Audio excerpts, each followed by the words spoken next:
Hello friend, आप लोग कैसे हैं। Welcome to my YouTube channel success. हमारे साथ में मैं सुनील कुमार आपका स्वागत करता हूं। आज का टॉपिक लेके आया हूं। आज का जो टॉपिक है वो द्वितीय सविनय अवज्ञा आंदोलन है। प्रथम सविनय आंदोलन हो गई थी, अब ये द्वितीय सविनय अवज्ञा आंदोलन चालू हो गया। महात्मा गांधी गोलमेज सम्मेलन लंदन से वापस आ गए, कराची अधिवेशन हो गया और नहीं माने जाने पर थक हार करके क्या किया जाए। अब अपने लिए तो लड़ना चाहिए, अपना हक के लिए तो लड़ना पड़ेगा। तो क्या किए, द्वितीय सविनय अवज्ञा आंदोलन चालू हो गया। तो चलिए, द्वितीय सविनय अवज्ञा आंदोलन 1 जनवरी 1932 ईस्वी को 1 जनवरी 1932 ईस्वी को कांग्रेस कार्य समिति ने सविनय अवज्ञा आंदोलन को दोबारा शुरू करने का निर्णय लिया गया। कब निर्णय लिया? 1 जनवरी 1932 ईस्वी को। समकालीन वायसराय वेलिंगटन ने गांधी जी से मिलने से इनकार कर दिया था। अब सोचा कि आए हैं, थोड़ा यहाँ के गवर्नर से बातचीत कर लेते हैं, मसला पे कुछ कहीं सुलह हो जाए, लेकिन इनकार कर दिया। चलो कोई बात नहीं, इनकार कर दिया, अब चलो अपना काम चालू करते हैं। वायसराय द्वारा कांग्रेस के प्रतिनिधि से मिलने से इनकार कर, यह पहली घटना थी। क्या थी? यह पहली घटना थी जो वायसराय ने इनकार कर दिया कांग्रेस प्रतिनिधि के मिलने से। 3 जनवरी 1932 ईस्वी को द्वितीय सविनय अवज्ञा आंदोलन की शुरुआत हुई। कब शुरुआत हो गई? 3 जनवरी। 1 जनवरी को क्या किया कांग्रेस समिति ने? निर्णय लिया दोबारा शुरू करने का, और 3 जनवरी को चालू हो गया। अब क्वेश्चन कहीं आ जाएगा कि कांग्रेस के प्रतिनिधि से मिलने की इनकार करने की पहली घटना कब हुई थी? तो याद रखिएगा 1932 ईस्वी।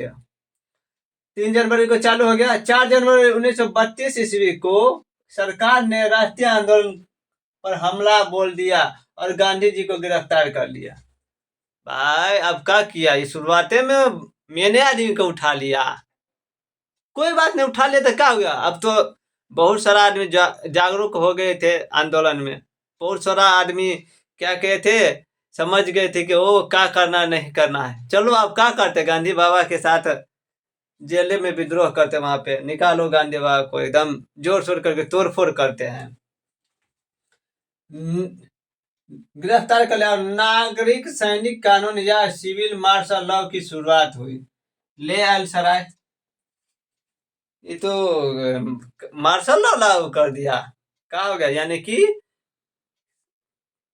सैनिक कानून, मार्शल लॉ को सैनिक कानून का, सैनिक के अंदर चला जाए। जैसे आपातकाल के समय सैनिक का धावा हो जाता है ना, सैनिक का धर्मदार हो जाता है ना, वैसा ही नागरिक अधिकारों को समाप्त कर दिया गया। क्या किए? नागरिक अधिकारों को समाप्त कर दिए गए। क्या जातिज कर रहे हो भाई तुम? यहाँ पे शासन करने के लिए आए हो कि क्या करने के लिए? ये सब क्या करे हो? फिर तो जाना है, कभी ना कभी तो जाना ही है भाई। अपना घर तो जाओगे ही ना, ससुराल में सब दिन थोड़े रहोगे। अधिकारी जब चाहे किसी को गिरफ्तार कर लेते हैं और किसी की जायदाद को जब्त कर लेते हैं।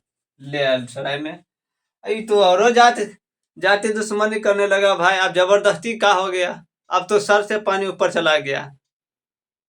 ये भाई जबरदस्ती किसी के जायदाद को, का तुम्हारा बाप की संपत्ति है क्या, बपोती है का कर लेगा? यहाँ पे इंसान का करने के लिए आया है तुम्हारा? ठीक है, चौकीदारी करने के लिए, तुम्हारा नौकरी करने के लिए, जी हजूरी करने के लिए है? कि जो अपने जमीन से तुम उसको बेदखल कर रहे हो, है कब्जा कर रहे हो। साले छोड़ेंगे नहीं तुमको, मार मार करके भगाएंगे। क्या करे ऐसा? ये गिरफ्तार कर लेते थे बिना मतलब का भाई, अपना हक के लिए लड़े भी नहीं है। तो क्या, गुजरात के एक गांव रास में कर न देने वाली किसानों को नंगा करके कोड़े लगाए गए और बिजली के झटके दिए गए। देखिए, इस ऐसा इंसान है, ऐसा आदमी, ऐसा शासन है, कौन झेलेगा भाई? कम से कम शासन हो तो अच्छा से करो भाई, जिससे हमको भी फायदा हो। दिमाग में नहीं था तुम्हारे पास कि कैसे यहाँ पे इतना दिन रहा, 200 साल यहाँ पे शासन, क्या कनको दिमाग नहीं रहा कि इसको कैसे इसके अंदर रहे भाई, और जिंदगी भर रह सकता था, सब दिन के लिए रह सकता था। यहाँ का आदमी क्या है, प्यार लो प्यार दो, प्यार करोगे तो दिल निकाल करके दे देंगे, दिल चीर के देख तेरा ही नाम होगा, और नहीं दोगे ना सलाम खींच लेंगे हम। तो ये गड़बड़ कर दिया। आप क्या किए, रात गांव में क्या किए, करना देने पर आदमी को क्या किया, नंगा करके कोरे से मारे, नंगा करके पुंगा करके। अब बताइए, बिजली के झटके दिए गए। अब बताइए कैसा जात किया, कहाँ पे, तो गुजरात के रास गांव में क्या किए, नंगा करके कोरे लाए गए और बिजली के झटके दिए गए। महिलाओं को भी यातनाएं देने लगे। अब क्या कीजिएगा, अब नंगा करके तो कोरा मारबे किए, करंट लगेबे किए, अब क्या कीजिएगा, ये महिलाओं को भी यातनाएं देने लगे। अब का किया महिलाओं के साथ वही जाने।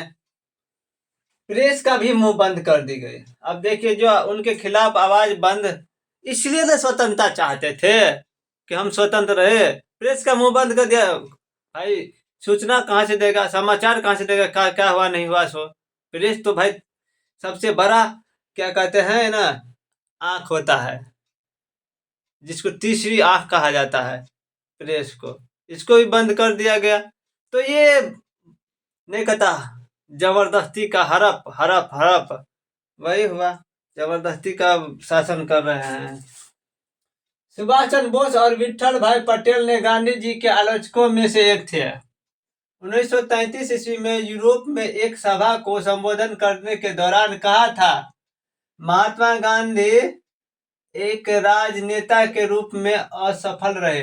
इन्होंने मांग की थी कि कांग्रेस के चरित्र में मूलभूत परिवर्तन की जरूरत है।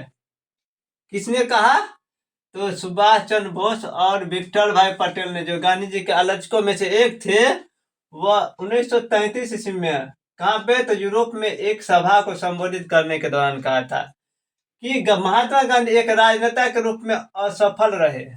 क्या रहे, अब क्वेश्चन पूछ देगा कि दे देगा स्टेटमेंट कि गांधी जी एक राजनेता के रूप में असफल रहे।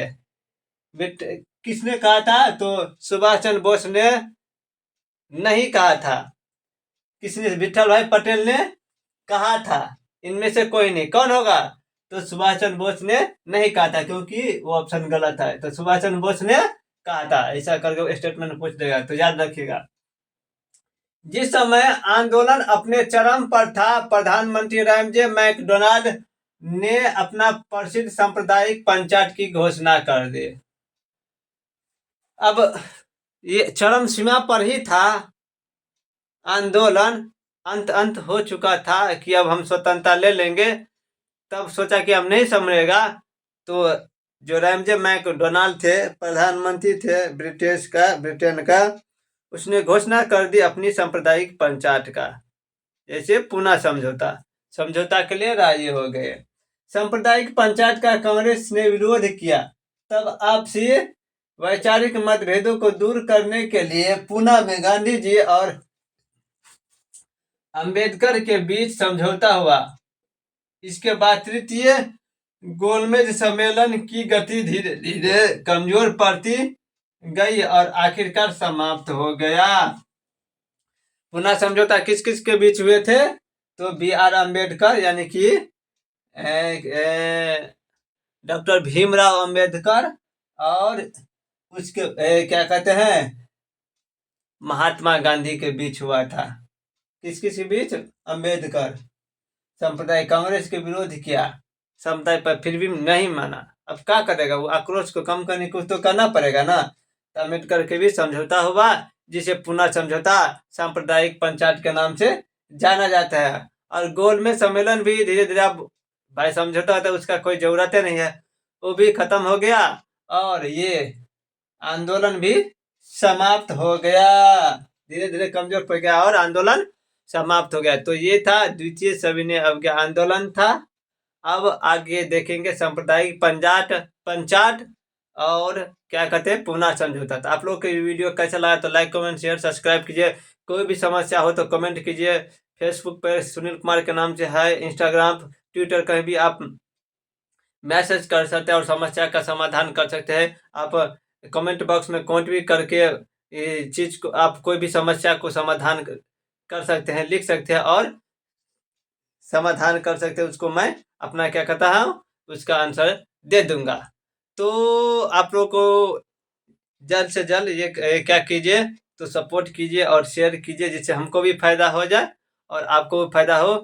तब तक के लिए जय हिंद, जय भारत। अच्छा से पढ़िए और सफल होइए।